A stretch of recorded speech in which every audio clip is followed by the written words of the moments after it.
Hello and welcome to your go-to Detroit Pistons podcast, the Pistons Pulse, co-hosted by me, Bryce Simon of Motor City Hoops. And Omari Sankofa II, Pistons beat writer for the Detroit Free Press.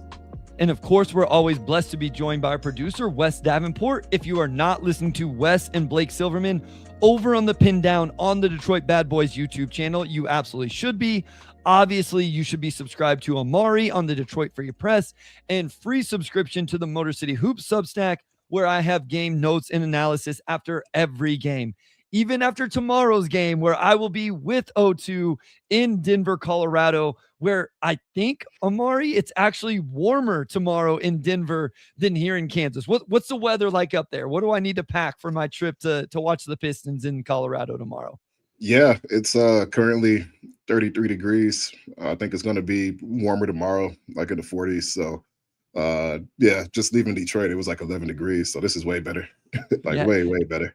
I think I was looking just to make sure that nothing crazy was going to happen there tomorrow on my drive up or while I was there. It's like, man, it's actually warmer. So YouTube user says that we are on the wrong side.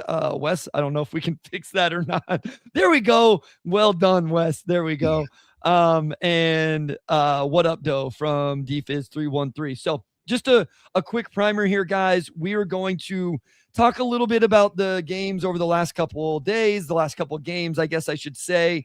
And then we are going to give you a full NBA trade deadline preview. You guys submitted your trades. We're going to talk about the names. We'll talk a little bit about the value of those trades and all of that, but mostly focusing in on the names. So, O2, we got a big win. Not a big win. They beat the Kings. The Kings aren't very good, but like they won by a lot against the Sacramento Kings after a tough loss to the Houston Rockets. The game before that, they beat the Pelicans by 8. What are just some general thoughts here over the last few games that Detroit has played? Yeah, I think Cade's wrist has got to be something that people have been, tapped into. He 2 games a couple of weeks ago with the right wrist contusion. And when he came back, I mean, he still kind of struggled with his shot. Wrist was still bothering him. So I thought in Sacramento, well, not in Sacramento, but against Sacramento, that was the first time since that wrist injury that, I thought it didn't look like it was impacting him. He agreed. I thought that was part of why they struggled against Houston a bit. It was just that Cade didn't shoot it that well, and then they also kind of struggled from 3. But got back on track against Sacramento. They shot really well from 3. They have been struggling with that a little bit. Just an all-around pretty good game. Sacramento's definitely the opponent that you kind of want after a loss like Houston to get back on track and find your offensive rhythm. So that's the main thing for me, just that Cade looked a lot better. And I think in the 4 games before last night, he shot like 30% from the field. Like he was even like 67% at the line. So clearly something was up. Ideally for the Pistons, his performance against Sacramento is a sign that that's in the past. So obviously we'll have a better idea of that once we see how they look against Denver tomorrow. Derek Brown says, enjoy a nice dessert on me tomorrow, guys. Enjoy your time. Thank you so much, Derek, for the super chat. We truly, truly appreciate you and all of your support and everybody's support. I know Derek's been with us for a while now, and I do think we have a Derek Brown trade that we'll discuss a little bit later that he submitted on Twitter, maybe 1 or 2 of those. So thank you so much for that. Yeah, I thought the Cade storyline was really important, Omari. I'll be honest. I was pretty critical of Cade. I don't know if it was the Houston game or the game before. I think it was the Houston game. I thought it was one of his worst defensive performances of the season. And you know me, O2, like I'm the one screaming from the rooftop that Cade is a good defender. He's a quality defender, especially for being a star. And I thought his off the ball defense, I think it was the Houston game, was particularly bad. I thought he came back against Sacramento, who's just like not a very good team, not a very good defensive team, but I thought he had an all-around really good game. And if I'm not mistaken, and maybe you mentioned this already, I feel like his wrist wasn't wrapped for the first time since the injury. Is that correct? Like, I think that's correct. He didn't have a brace on it. Yeah. So I mean, I don't know what that means, but he obviously played really well in that game. I want to bring up Ausar Thompson from the Sacramento game, and we can bounce to all sorts of guys. I mentioned a week ago the idea of maybe it being time for Ausar Thompson to really just lean into being an off the ball offensive player. Let's put this on ball, whatever usage stuff to rest, at least for the rest of this season. This is a team that needs to start developing the chemistry to make their push through the end of the year and into the playoffs. Obviously, some of that will happen at the deadline as well. I thought he played a really good game, Omari, on the offensive end. And I realize the box score stat doesn't necessarily back it up. I think he only played 20 games. I thought he cut off the ball really well. I thought some of his cuts led to assists. I think he had 5 or 6 assists in that game. And I think a majority of them came from off the ball usage to start. So I really thought Asar's off the ball offensive performance was very good in this game against Sacramento. Yeah, I thought he did a good job of cutting. He only had 5 points, but I just think he looked unburdened and more decisive, which is what you want to see from him. I don't want to say that the ball handling aspect had become a burden for him, but I think you saw instances of him thinking more so than playing. And last night, it was just more so him playing. So maybe you recast him mentally, less of a secondary playmaker and more of a tertiary, where it's more so just making reads off of cuts, pushing the ball in transition, stuff like that. But yeah, like you said, 6 assists, 5 rebounds, couple steals. Thought it was just an all-around pretty solid performance for him. He only played 20 minutes, like you said, but other than that, good game for Asar. I think just with Dennis having a good game too, you think about overall roles. You certainly want the ball in Dennis's hands a bit more, and Asar as that off-ball attacker, I think that suited him pretty well. Yeah, I agree. Yeah, I mean, they have to figure out the on-ball stuff, and that's what we're going to get into, right? Like here through the majority of the episode, we're going to be talking about the ways and this team could potentially improve if they need to improve, all of that. But I just think that really suits him well. Mr. Ray says, hit the like button on the way in, folks, or the way out whenever that time comes. Yes, help us continue to grow and spread the word on the Pistons Pulse for the Detroit Pistons community. Any other players that you want to touch on? Who else I thought played really well, especially offensively, and even through the slow start. Detroit got off to a slow start against Sacramento. I think Duncan Robinson's playing really good basketball. O2, man, like he does some really nice things. I threw the screen assist stat at you last week. He makes shots. I just think he's a really good player, man. And I think he's doing more than just knocking down 3-pointers. He finds other ways to contribute to this team as well. Yeah, I think he adds a variety of dynamics to this offense, not just with his shooting, but like with his cutting, with his finishing. Like I think he's a much better finisher at the rim, having watched him for 40-ish games now than maybe I knew coming in. I think he sees the floor pretty well. He moves the ball pretty well.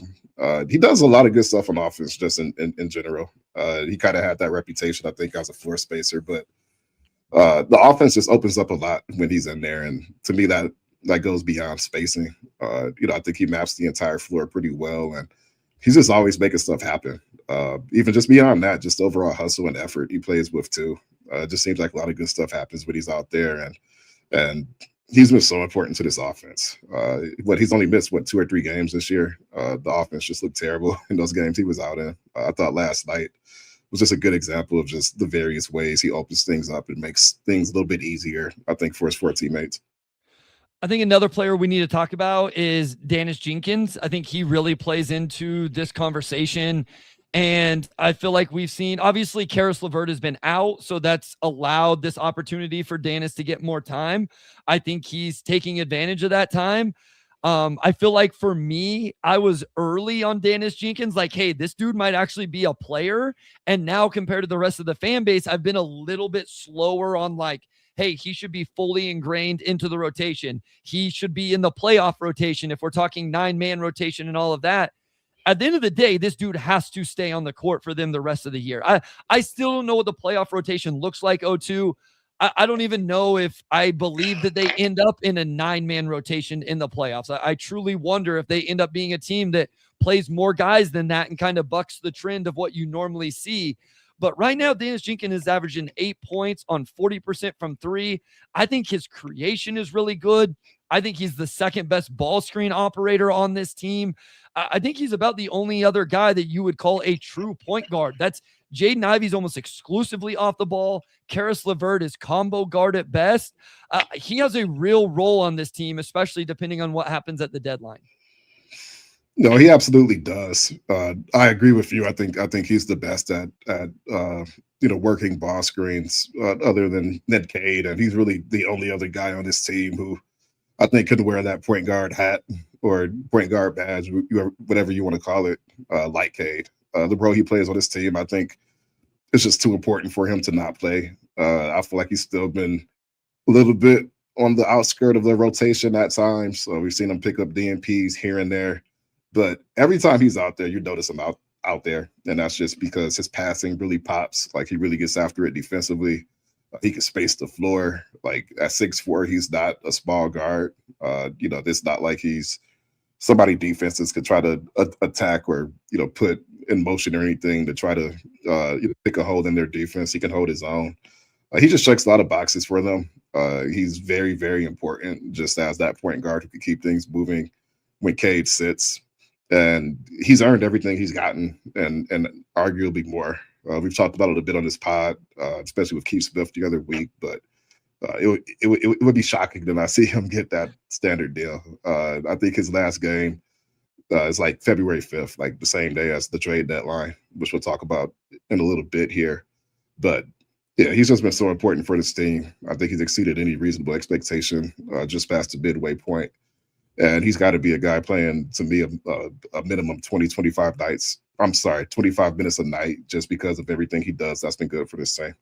Well, the other thing is, Omari, he can shoot it well enough. He can play next to Cade. And this is what is special about Cade is he has versatility in terms of where he can, quote unquote, play in the lineup. Like, when Cade Cunningham is on the court, he is the point guard on the offensive end. He's the primary initiator.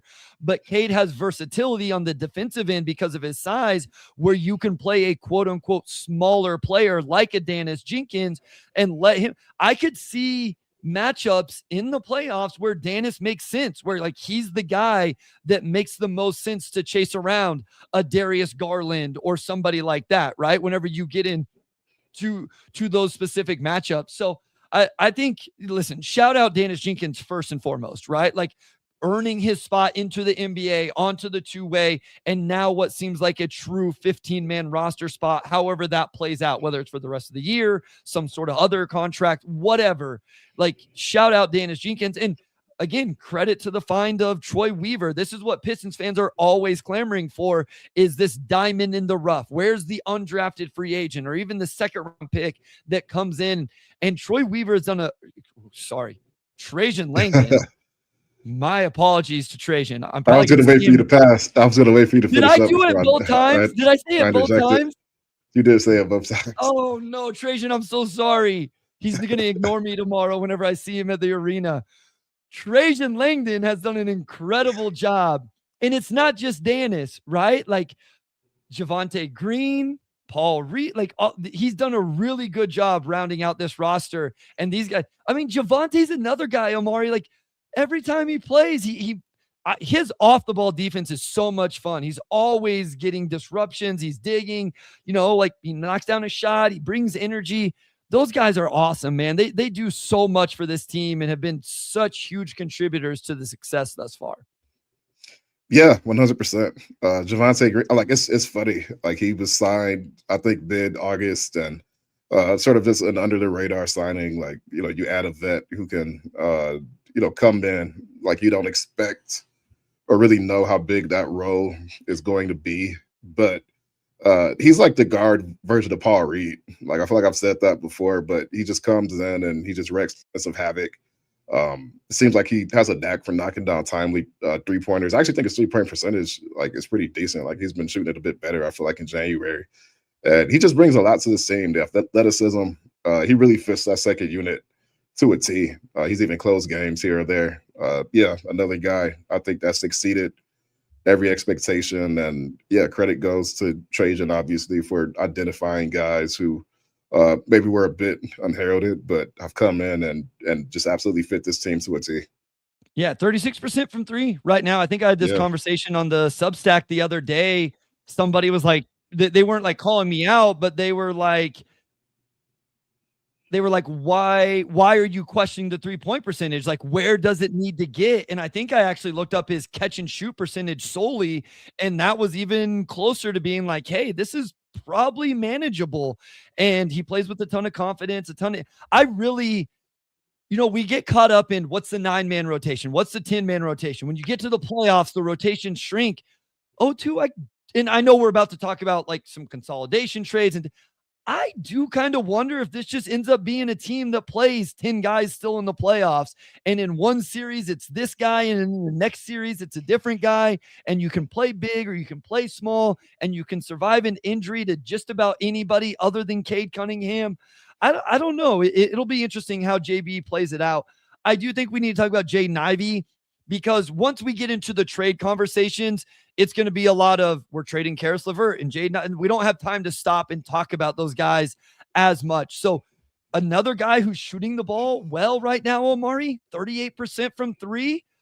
I don't know the rest of the impact of his game right now, but he is making 3-pointers, and that's good. Like that's huge. I would like to see a little bit more to the rim and some of those things, but he is knocking down shots. Where are you at with JI now that we've seen we're almost 30 games into this now? I know the minutes is still under 500, but we are almost 30 games in. Yeah, he is knocking down threes. Seemed like he might have slumped from the arc for a bit, and now that's starting to trickle back up. He was at 41% prior to the injury, and he's back up to 38 now. So on a team that these shooters, I think that's been good. He had some big ones against Houston. I thought he had a couple last night against Sacramento. I feel like he's not back to being JI yet. Especially I think the downhill aspect to his game, just that speed and burst. I feel like we haven't really quite seen that yet. But he's been a contributor on offense 100%. And yeah, I mean 38% from three, that speaks for itself. They need that. If he could come in and knock down some threes, like even just that, I think has been pretty helpful for this team. Yeah. Anybody else you want to touch on? I mean, I know my thing is, like, we know who Cade is. He's going to be on this team. We know who Jalen Duren is. He's going to be on this team. Asar, we talked about. Isaiah Stewart, to me, is like very much locked in. O2, like, I think the thing with Isaiah Stewart, we've spent all of this time talking about his defense, and rightfully so. The offense has really grown so much, and it's not even really the 3-point shot. Like, he is at 34%, which isn't, catastrophic or anything, but it's his finishing around the rim. Isaiah Stewart is almost 60%. No, he is over 60% on 2-pointers. He's 75% from the line. Isaiah Stewart is having a very good offensive season. And I think when you consider what Jalen Duren does on the offensive end, you are getting 28, almost 30 points a night from your starting center, your center rotation. That's a lot of production offensively. Yeah, Stu's been so good defensively that I feel like his offensive improvement's flown under the radar a bit, but his finishing at the rim has been fantastic. That's something that's been a weakness for him at times. And it just seems like this year he's just finishing a lot stronger, with both hands. I feel like he's catching the ball better. Just across the board. He does not. There were times where I feel like his lack of size and burst, you could kind of feel that, when he would finish at the rim. And this season, I feel like that's been less evident. He's figured it out, right? He's figured it out. I feel like he's just done a much better job of just bustling through people, being more opportunistic, picking his spots, just finding gaps in space, like whatever it may be. Like he's done a much better job of all of that. And then, like you mentioned, the shooting, he's knocking out 34% right now. That's kind of hovered between, I feel like 34 and 37 this year. But again, a guy that can knock them down, you're not leaving him wide open. You combine that with just what he's brought on defense. And yeah, I mean, he's been one of the MVPs for this team this season, just what he's brought on both ends. But 100%, I mean, that offensive improvement has been very noticeable, but I also feel like that's flown under the radar a little bit too. I would just quickly shout out, I think the development of his left-hand finishing is a huge aspect of this. You can throw defenders off a lot if you have the ability to finish with your left. And so I think through the first half of the season, he just kept finishing with his left and finishing with his left and finishing with his left. Well, now it's probably on the scouting report that he's willing to finish with his left. And so now he can use that to his advantage to get back to his right hand when he needs to. You have some sushi to go eat here in about 30, 40 minutes. So we're going to keep this moving along to some deadline conversation. And are you willing to trade Paul Reed in a consolidation trade? I don't like the idea of just getting rid of Paul Reed and not having the third center. I'm not saying Paul Reed is untouchable. That is crazy talk. But I do think he plays a valuable role on this team. We got to go to break. When we come back, we will dive deep for the rest of the episode into the Pistons trade deadline conversation. All right, we are back with segment 2. Trade deadline is February 5th, which is like 10 days from now or something like that. So been a quiet deadline sort of across the league as a whole, outside of the Trae Young trade, but that's probably going to change here pretty soon.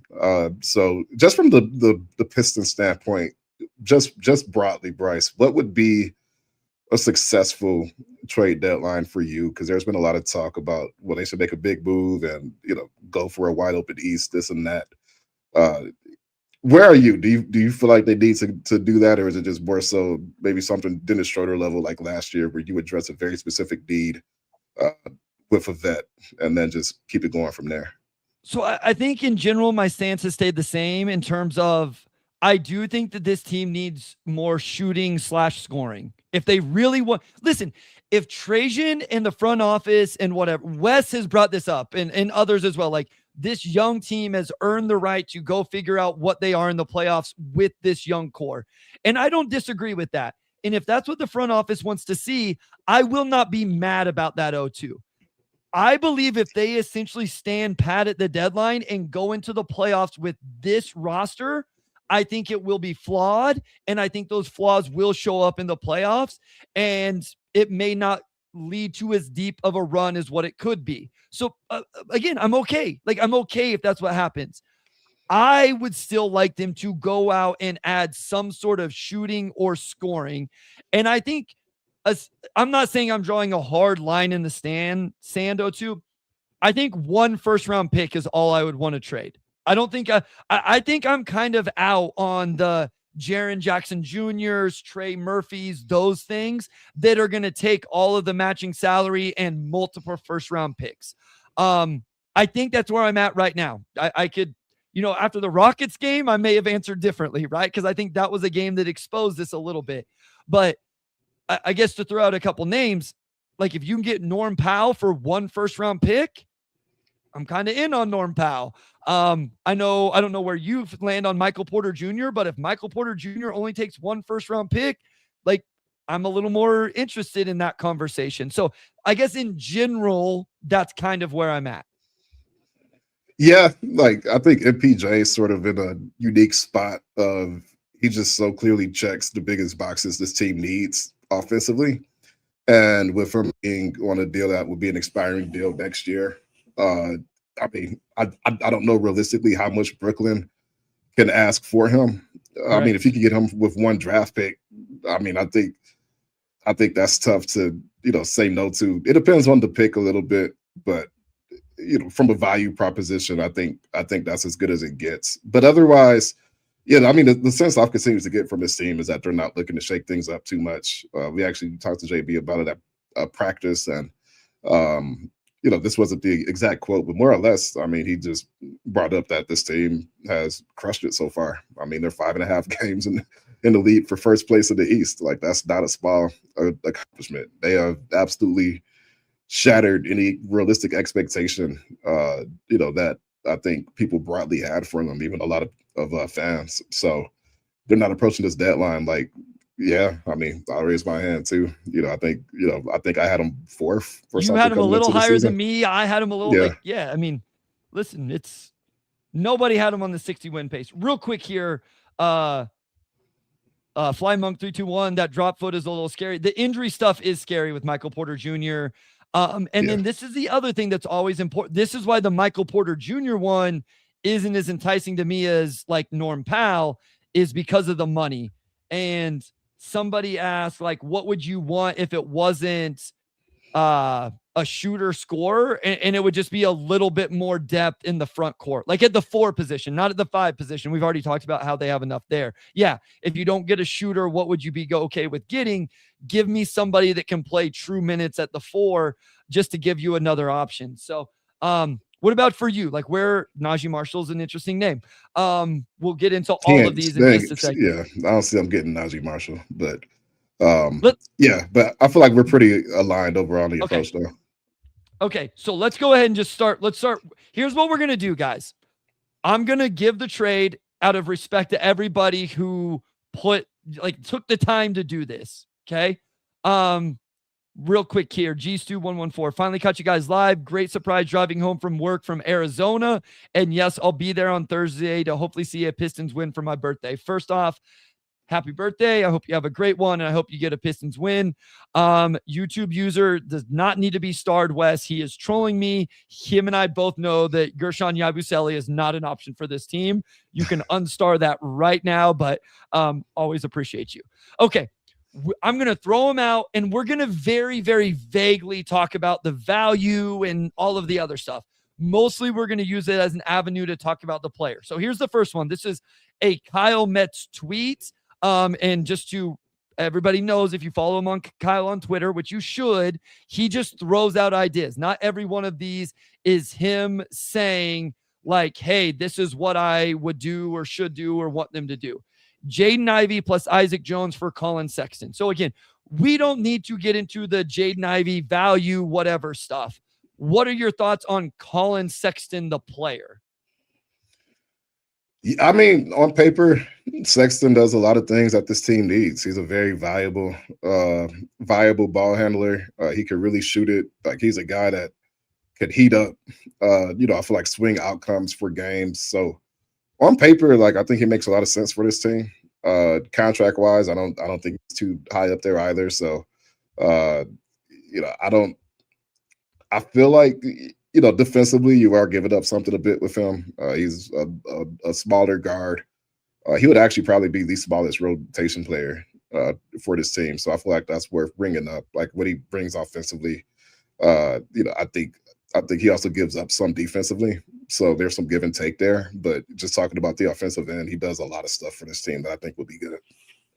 Yeah, so I like Colin Sexton more than most people do. I think he's a good player. I think he's a good point of attack defender. And I do think he can knock that. Like, the 3-point percentage is, has been solid. The question was, can he shoot off the ball? This year, Colin Sexton is 45% on catch and shoot threes. He is 51% on unguarded catch and shoot threes.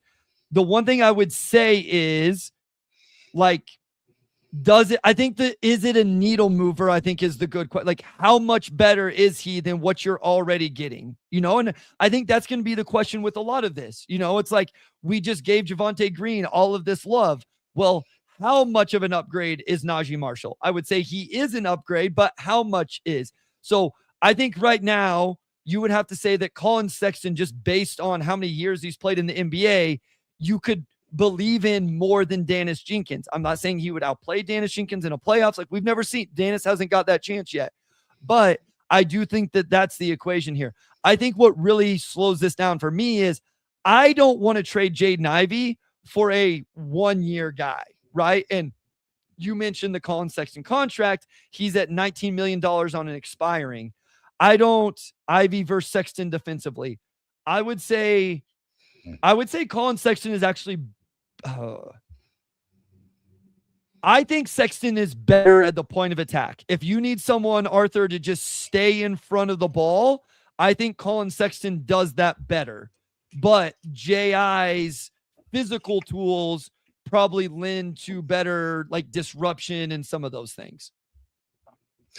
Yeah.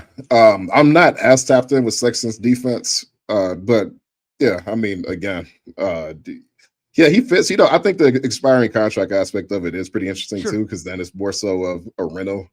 So it's like, do you really want to give up, asset wise, anything for a guy who may not be back next season? I think that's a valid question. Also realistically, how much can you get from J.I. this season offensively? Because you assume that he's only going to get better as he starts to feel better, starts to trust his leg a bit more. So, definitely some debate there. But like I said, offensively, I've always been a fan of Sexton's game. Even since he was a rookie. And I mean, he could play with Cade.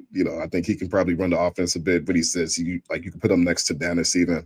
That would be a pretty crowded, I think, backcourt rotation with Sexton because he absolutely has to play. But yeah, he can shoot. He does a lot of good stuff. I think he would fit this team. I like Colin Sexton. Like, that's my thing. I can understand people who are like, hey, if you're like all in on Dennis Jenkins and he's going to be, be able to hold it down in the playoffs, then, a name like that may not be something that excites you. Yeah. Kyle says Sexton would be what you hope LeVert would be. Wes says he got Sexton for LeVert Sasser in 2 seconds in his mock trade deadline. Hey, Laz, what is up, our guy? Let's go. What's up, Laz? I assume that's actually him, not somebody just, parading around as him. I'll trust it for now. We'll see what some of the comments are from him. We know what Laz is thinking. All right, next one from Ryan Laprade. Oh, I'm so sorry. I hate trying to pronounce people's names. It makes me sad and feel bad. 4 second-round picks for Coby White. Again, I don't want to get too much in the value here, Omari. Coby White, similar idea, except I think the difference with Coby White is like Coby comes in as your starting 2 guard. I think if you trade for Colin Sexton, he's coming off the bench as your 3rd guard. If you're trading for Coby White, you're moving Duncan Robinson to the bench, and Coby White is that theoretical 20, not theoretical, he's done it, that 20 point per game perimeter guy playing off of Cade Cunningham. Yeah, big fan of Coby White's game. He's just a bucket, can really shoot the ball. I think he's really, really grown as a playmaker as well. And like you said, if you trade for him, he's probably going to come in and be your starting guard. He's been a pretty good starter for Chicago over the last 3 years or so. Really like his game. I think he has some of the same upsides of the Colin Sexton. He's a little bit bigger, I think, than Colin Sexton is. I think Sexton's probably like more 6'2", and Kobe's a little bit closer to 6'4". Yep. Like his game, can really shoot it, play make, checks a lot of boxes. I'm a fan of Coby White. I think he'll fit this team. So again, just, everybody wants to know off the ball. Coby White, 41% on catch and shoot this year, 47% on unguarded catch and shoot. And he is a guy that can drive the ball a little bit. He can get to the free throw line a little bit. He's averaging 5 free throw attempts per game this year. Not even playing 30 minutes right now. Somebody asked about the contract expiring, which makes this interesting, but also maybe, isn't there something weird with White's free agency? Not that I can think of, other than that he's an unrestricted free agent. That's the only thing I could think of is, so he would fit into the TPE, which is why this would work as outlined, assuming, I don't know if Chicago's taking 4 second-round picks. My guess is you would have to do better than that if Coby White was on the market. My guess is somebody else is going to offer that. But that is the idea of a trade. If I'm trading for Coby White and I don't know if I'm going to have the money to retain him, I guess the trickiness here is he's not restricted. So it's not like JI or JD where you match an offer sheet and stuff like that. He can't be extended because the number's too low to extend off of and all of that. But you would. I don't think that's an awful value. And then you can decide what to do with the money after. So, Coby White's and also mentioning that he could fit into the TPE. Obviously, they have that 14.3 million, where they could just absorb a salary, and that expires, I think, early July. So, I think some of the thought there is it really worth saving it for the off season when you can use it now? So, Coby White only making $12 billion a year. Very, very reasonable, very underpaid, I think, for what he's given Chicago. The fact that you could just absorb it right into that TPE certainly adds to the value there. So Zach Erickson brings up something interesting. Are you not concerned about Coby White's lack of defense? He is worse than Ivey on defense. My short answer is no. And the reason I say no is Duncan Robinson isn't that good on defense either.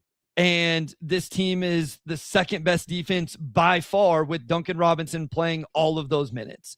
Now, if we're trying to play Duncan Robinson and Coby White together, that's a little tough to manage and all of that. And yeah, like Mr. Ray says, like, you have Vooch behind him. You know, like, who knows what Coby White does defensively in the Pistons infrastructure and coach and culture and all of that. It's absolutely fair to bring up. No question. Absolutely fair to bring up. I'm a little less worried about it than maybe others are, because I've seen this team survive quote unquote bad defenders and still be this good defensively. Shout out Derek Brooks. He had a Coby White trade as well. Next player, again from Ryan, he says Karis LeVert for Klay Thompson. Kyle, you might look that if you have a chance and see if that straight up actually works on Spotrac. Shout out Keith Smith. Thoughts on Klay Thompson in general, Omari? I think the big thing with Klay is obviously the defense isn't what it used to be. The offense isn't what it used to be, even though he's still a really good shooter and elite gravity. He does still have a year left on his deal. Yeah, I mean, I don't think I need to, explain Klay Thompson, elite shooter, even at his current age. What's funny is that I think he's actually averaging a career low from 3 percentage wise, and it's 38%, which, I think would comfortably be the second best on the Pistons behind Duncan. So he comes in, fills a very specific role.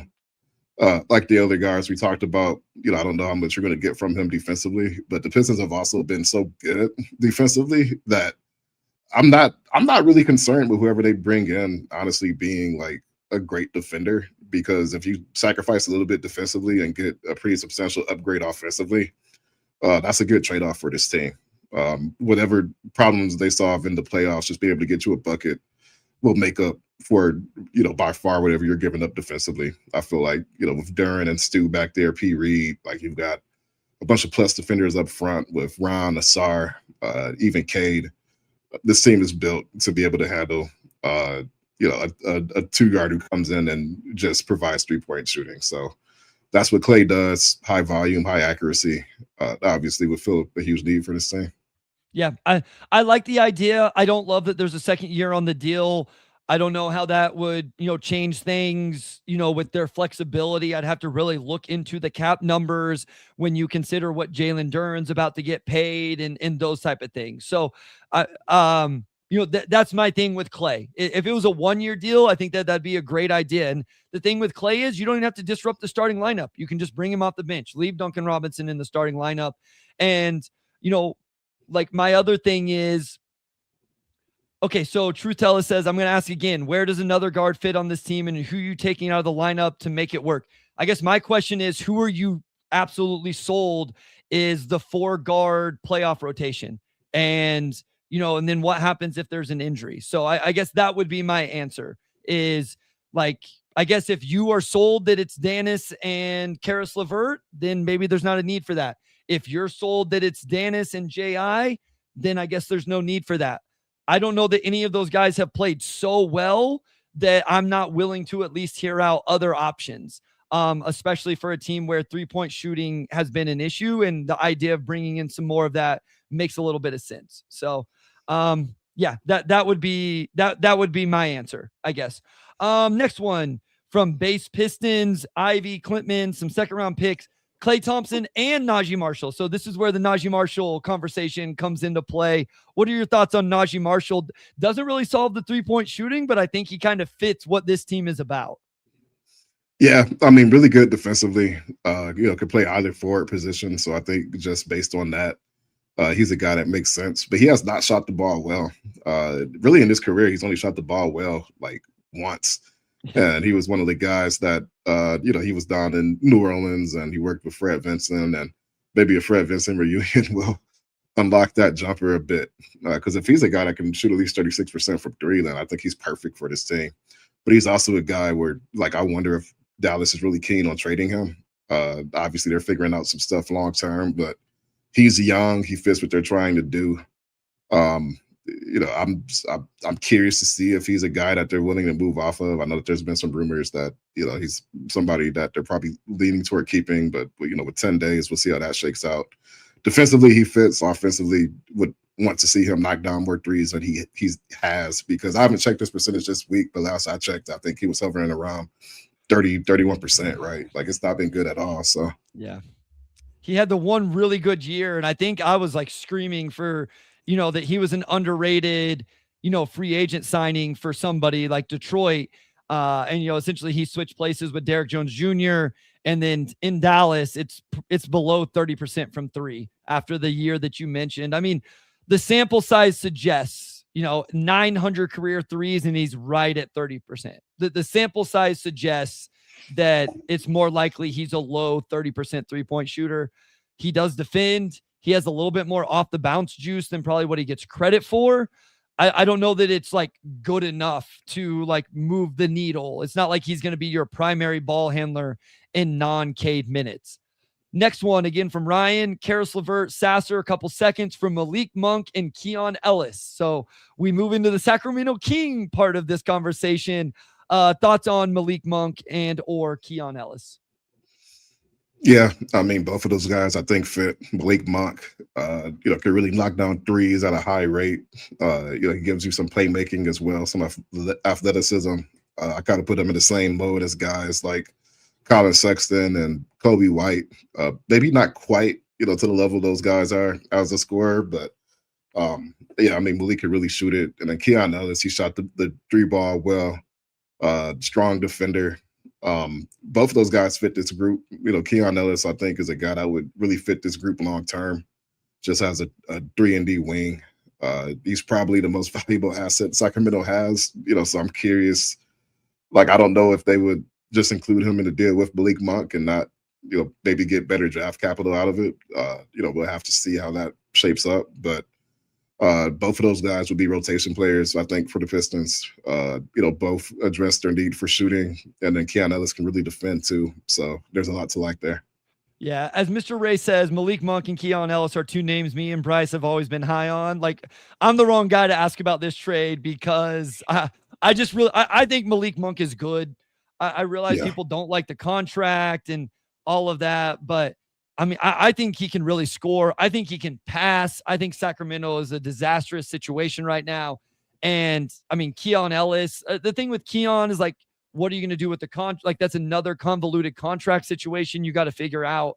I think he's good at basketball. He was very efficient last night against Detroit.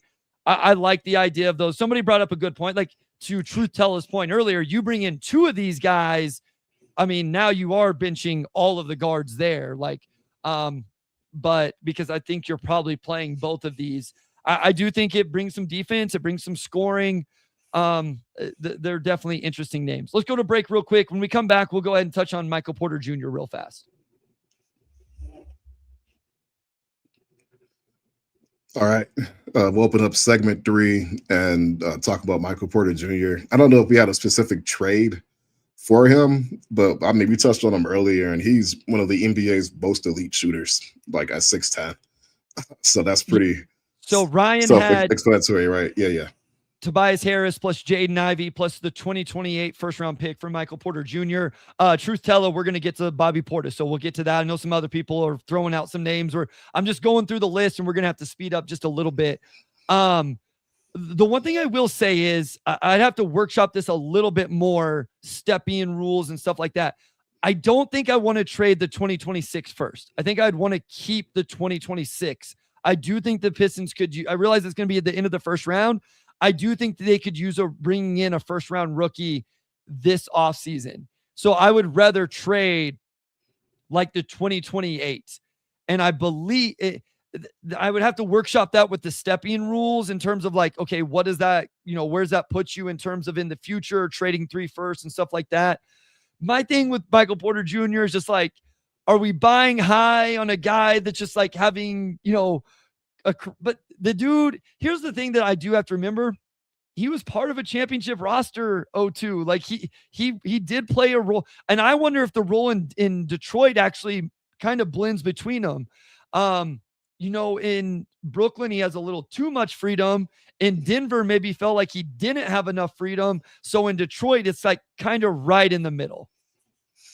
Yeah, I think he would be sort of a second, third option for this team. I still think there would be nights maybe where Duran gets it going, but MPJ, I mean, he's been very efficient first option for Brooklyn. Obviously, not leading to any wins, but he's maintained the efficiency he had in Denver as a third option, as a first option. So I think that actually bodes really well for him coming to Detroit and being a legitimate second option, even though he hasn't really been that in his career.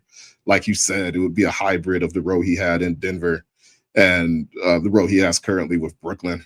And he would step in and fill a huge need because you don't have to defer to a Jokic and a Jamal Murray, two guys obviously who have the ball a lot.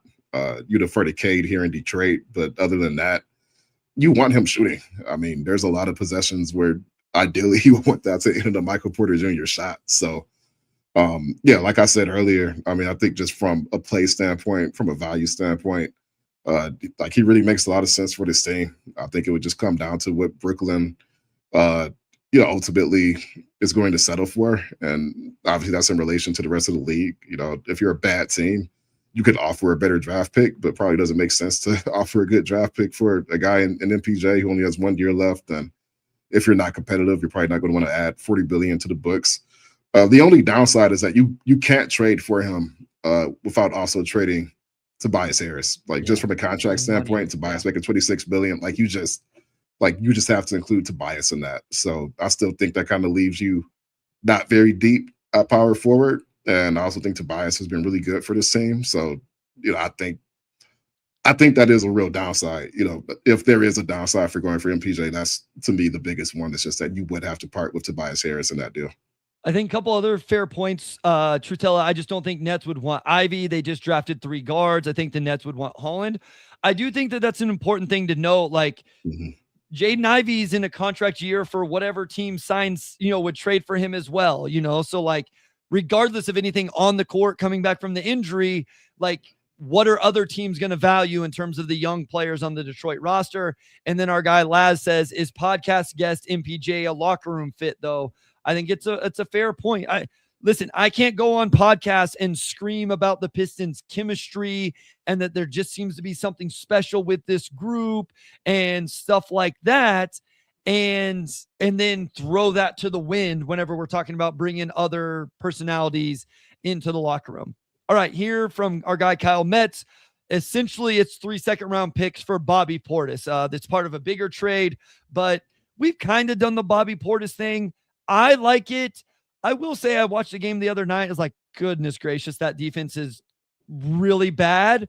But I do like the idea of just that archetype of player coming off the bench. He's shooting the ball extremely well right now.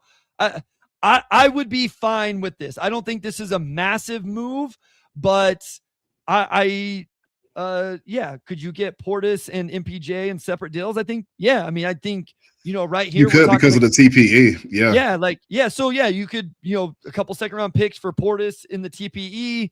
You match salary and draft capital for Porter Jr. Like, absolutely, there could be a combination of deals here. Yeah, I mean, I actually mentioned Portis among the TPE options in my story the other week, but yeah, I mean, another guy that just makes sense. A true power forward, very strong track record as a scorer and a shooter. I believe, his defense has slipped. I don't know how much of that is just, him having to do, so much for this Milwaukee team that's going nowhere fast. Maybe where he has a more specific role with the Pistons, that defense could pick up a bit. But I mean, as far as TPE options, as far as guys in that salary range, he's about as good as it gets. Honestly, I think if you're just looking purely at fit, he would come in, starting immediately at backup power forward, and that's a pretty straightforward fit for this team. If you could get it done with 3 second round picks, I don't know. But FYI, the Pistons have at least 12 second round picks they can include in deals. So that does give you a little bit of flexibility, going into the trade deadline. So I like Bobby Portis. My only question more so is just like how many guys can you have in the locker room that are just absolutely about the action? Is this one problem, too many? Do they have the perfect blend of those type? This is true. They might be right there. With Stu, Bobby Portis, and Ron. I don't know. It might be one too many. That's a trio. That's I mean, that's a real trio when it comes to making stuff happen on the floor. So I don't know, but All right. just purely about his game, yeah, I like it. Ben has, and listen, guys, I apologize. We're not going to get to all of the ones that I was hoping to. So thank you guys so much for everything you threw in. And we may have another episode before the deadline plays out. We'll see. But Ben had a couple, but one was Levert and Ivy for Klay Thompson, Caleb Martin, Max Christie. Again, not like getting into value too much. We've talked about Klay, Omari. Max Christie's really good. If they could get Max Christie on this team, I don't think that gets it done. But I think Dallas would be silly to trade him. They would be silly to trade him straight up. Yeah, I think Max Christie would be a really interesting option playing next to Cade Cunningham. Yeah, I don't think they're getting off Christie. He's going to end up being the best thing they got back in the Luka trade. By far. Yeah. Every time I've watched him recently, he's been incredible. And so to Ben's idea, I love the idea. I just don't think it's feasible. Like I think I'd be more excited maybe about Max Christie than like even Ayo Dosunmu. And I love Ayo Dosunmu. I think Ayo Dosunmu is really good, but I think Ayo Dosunmu probably still is coming off the bench. I think Max Christie comes in right away, starts to Cade, and does a heck of a job. Yeah, I mean, if I'm Dallas, I'm demanding 3 first-round picks for him. Like, he's good. He's a perfect fit for this Pistons team. He's a Spartan, which is always a plus, especially on the Pistons team that's got 2 Michigan guys. No offense to Duncan and Karras, but, we could use a little bit of balancing in there. But, yeah, I mean, Max Christie, I don't know why Dallas would trade him. Like, just straight up. I think they'd be silly to trade him. People are aggregating me in the comments in a very unfair way, and I do not appreciate it, guys. Kyle did it earlier. Now our guy Fly Monk 321 is doing it. Fly Monk, did you say you're going to be at the game tomorrow? Make sure you say hello. All right. We got to get through them quick here. Just names. I brought up Norm Powell on game theory. Your thoughts on Norm Powell? If you could get Norm Powell for a first round pick, and the thing with Norm is you don't have to trade Tobias. I think it's Karras, and then you can make it work from there. But that's why I think Norm is interesting also. Yeah, I mean, I kind of put Norm in that MPJ tier where, I mean, he just could have come in and be, essentially second option. Long sustained track record, for being a really strong shooter. I don't think he's bad defensively either. I know we're going to speed up a bit. Like, I don't know what it would take to get that done with Miami. I'm curious to see where they're at just from an organizational, they're not going to win a championship this year. So, like, which way are you leaning as far as how you value your assets? But big fan of his game. Like, I think he would be a great fit here in Detroit. So Kyle says Levert money-wise is enough as well. Greg, that was from Beat Farm 19. Greg brought up CJ McCollum. CJ is interesting to me. I just don't know he can be traded. He'd just have to be by himself. It's the money on CJ is what's tough. You got to get to. He's making around 40, right? 30, yeah. No, it's 30. It's lower 30, but still. Okay. It's a little bit tougher to get there with him, I feel like. So, but it's an interesting idea. He is expiring, Omari. Yeah, CJ, I think he's a good fit for this team. Like Atlanta, like they don't have another point guard other than CJ. So, if I'm at Atlanta, like I would absolutely need some type of point guard play back to trade him. I also think just roster wise, because of where his salary is at, like you're probably gonna have to trade Duncan and Karras to get to that number, or some combination of Duncan, Karras. So Ivy and Karras get you there.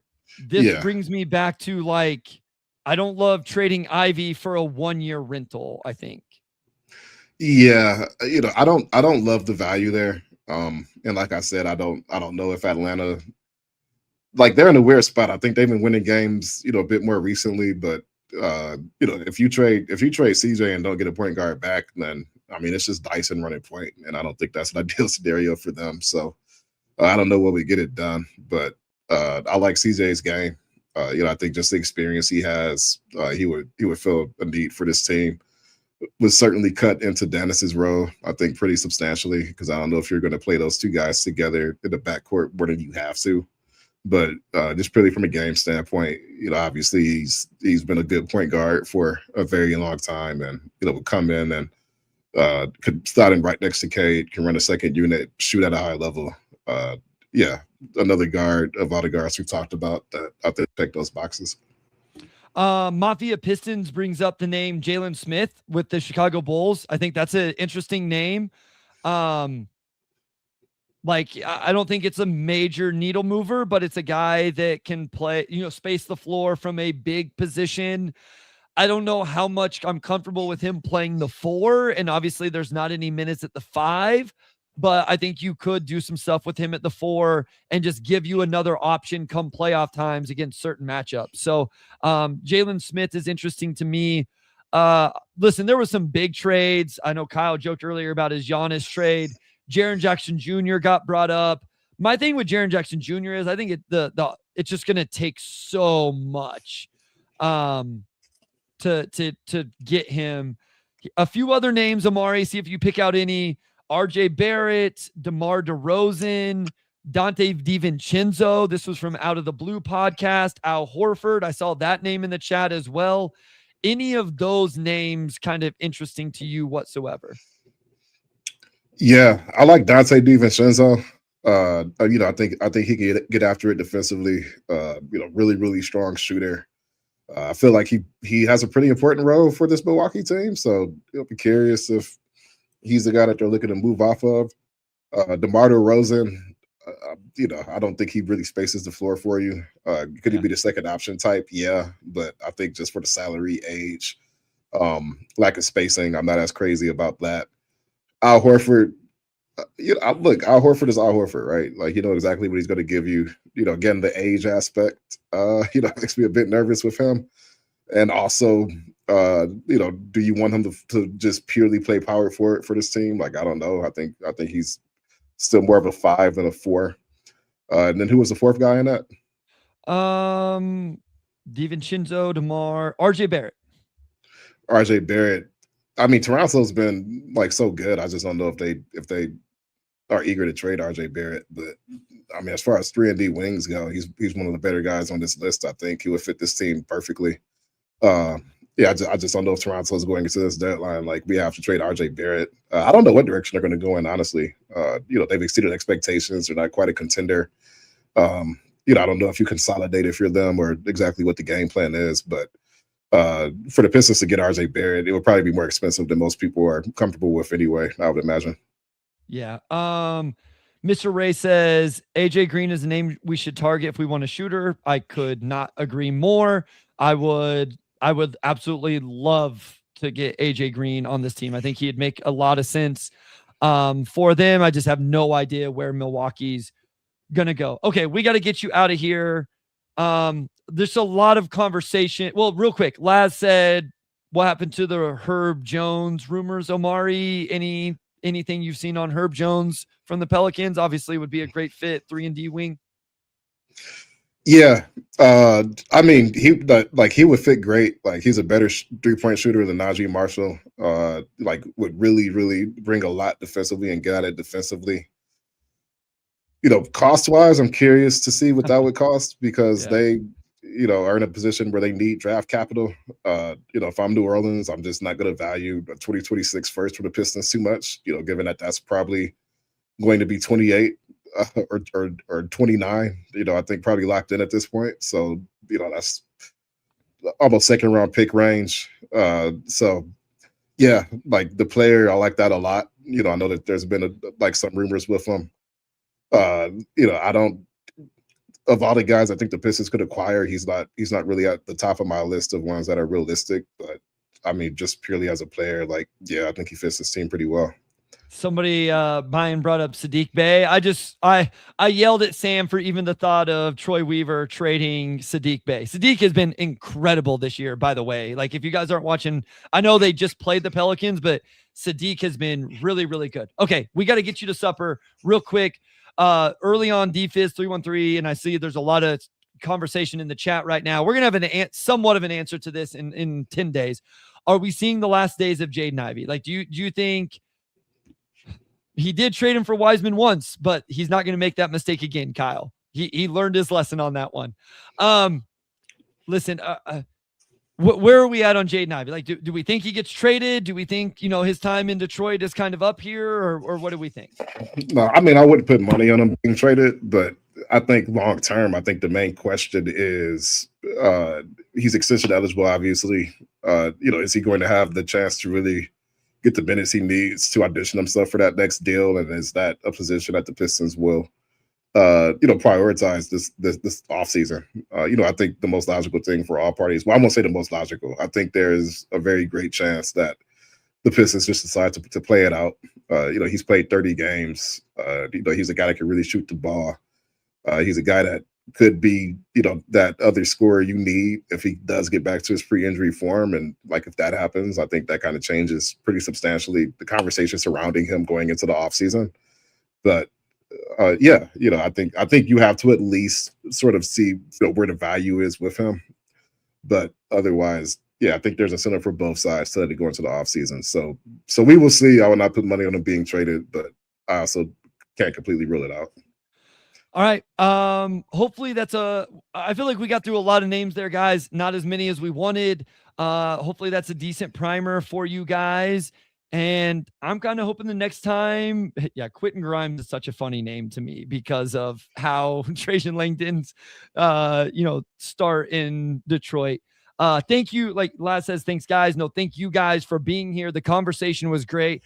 I still think we have one of the best chats in the NBA space, guys. Like, I've been in on other people's lives and I watch the comments and how rude and mean and crazy people are. And for the most part, everybody's pretty chill. We talk, we conversate, we have a good time. Can't thank you guys enough. If you happen to be at the Nuggets Pistons game tomorrow on Tuesday, make sure you say what's up. O2 and I. O2's always there. This will be my chance. Yes, Fly Monk will be looking out for the Black Stew jersey. Nice. Yes, love it. So, thank you guys for joining us.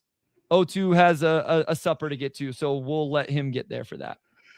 Yeah, big thanks to everybody for tuning in, and definitely keeping it respectful because I've seen some crazy chats too. So we appreciate you all tapping in with us and adding to the conversation. Still 10 days to the deadline, so we'll figure out when we'll record next week. Probably a good chance we can squeeze another one in there before the deadline. So with that said, I'll close this out. Big thanks to our audio producer, Robin Chan, our editor-in-chief, Nicole Avery Nichols, and big shout out to Wes Davenport, as always, and we'll talk to you all next week.